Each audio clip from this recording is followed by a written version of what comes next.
পাকিস্তানের দক্ষিণ-পশ্চিমাঞ্চলীয় রাজ্য বেলুচিস্তানের রাজধানী কোয়েটা সহ বিভিন্ন জেলায় ৪০ ঘণ্টা অভিযান চালিয়ে ১৪৫ জন বিচ্ছিন্নতাবাদীকে হত্যা করেছে নিরাপত্তা বাহিনী। পাকিস্তানের কেন্দ্রীয় সরকারের স্বরাষ্ট্র মন্ত্রণালয় এবং বেলুচিস্তানের মুখ্যমন্ত্রীর দপ্তরের বরাতে জানা গেছে এই তথ্য। গত ২৯ জানুয়ারি বৃহস্পতিবার বেলুচিস্তানের রাজধানী কোয়েটা, গাওদার, মাশতাং এবং নস্কি জেলা নিরাপত্তা বাহিনীর সঙ্গে সংশ্লিষ্ট বিভিন্ন স্থাপনায় বন্দুক ও বোমা হামলার ঘটনা ঘটে। এতে ৪৮ জন নিহত হন। বেলুচিস্তানের মুখ্যমন্ত্রী সরফরাজ বুগুতি জানিয়েছে, নিহত ৪৮ জনের মধ্যে ১৭ জন আইন প্রয়োগকারী বাহিনীর কর্মকর্তা ও কর্মী এবং ৩১ জন বেসামরিক ছিলেন। পাকিস্তানের কেন্দ্রীয় স্বরাষ্ট্র মন্ত্রণালয়ের উপমন্ত্রী তালাল চৌধুরী শনিবার এক ব্রিফিংয়ে সাংবাদিকদের বলেছেন, বন্দুক হামলার সময় হামলাকারীদের সবাই সাধারণ বেসামরিক পোশাক পরিহিত ছিল। এই ছদ্মবেশেই তারা জনসমাগমপূর্ণ স্থানগুলোতে মিশে গিয়েছিল।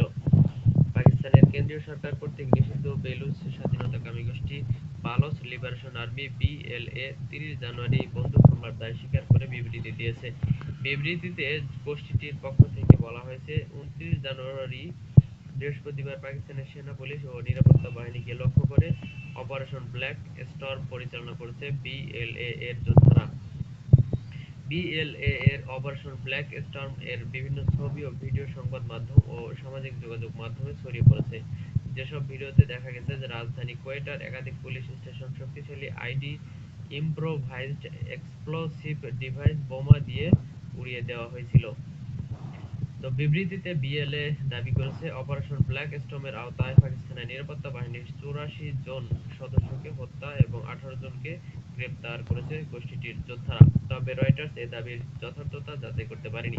হামলার দায় স্বীকার বিএলএ বিবৃতিতে দেওয়ার কয়েক ঘণ্টার মধ্যে পুরো বেলুচিস্তান জুড়ে গোষ্ঠীটির বিরুদ্ধে সাঁড়াশি অভিযান শুরু হয়। বেলুচিস্তানের মুখ্যমন্ত্রী সরফরাজ বুগুতি সাংবাদিকদের জানিয়েছে, গোয়েন্দা তথ্যের ভিত্তিতে শুক্র ও শনিবার মোট ৪০ ঘণ্টা ধরে বিএলএর বিরুদ্ধে অভিযান চালিয়েছে নিরাপত্তা বাহিনী। বেলুচিস্তান ভৌগোলিক আয়তনগত দিক থেকে পাকিস্তানের বৃহত্তম প্রদেশ। বেলুচিস্তান বিভিন্ন খনিজ সম্পদে খুবই সমৃদ্ধ, তবে এটি পাকিস্তানের দরিদ্রতম প্রদেশ। ১৯৪৭ সালে ব্রিটিশ উপনিবেশ শাসনের অবসানের পর থেকে স্বাধীনতার জন্য লড়াই করেছেন প্রদেশটির স্বাধীনতাকামী বিভিন্ন রাজনৈতিক দল ও গোষ্ঠী। বেলুচিস্তানের স্বাধীনতা আন্দোলন দমনে বরাবরই কঠোর ভূমিকায় আছে ইসলামাবাদ। বেলুচিস্তানের সর্বশেষ অভিযান তার প্রমাণ। বস্তুত এর আগে কখনো এত অল্প সময়ে অভিযানে এত সংখ্যক জঙ্গিকে নিরাপত্তা বাহিনীর সদস্যরা হত্যা করেছে এমন নজির নেই। সূত্র হচ্ছে রয়টার্স।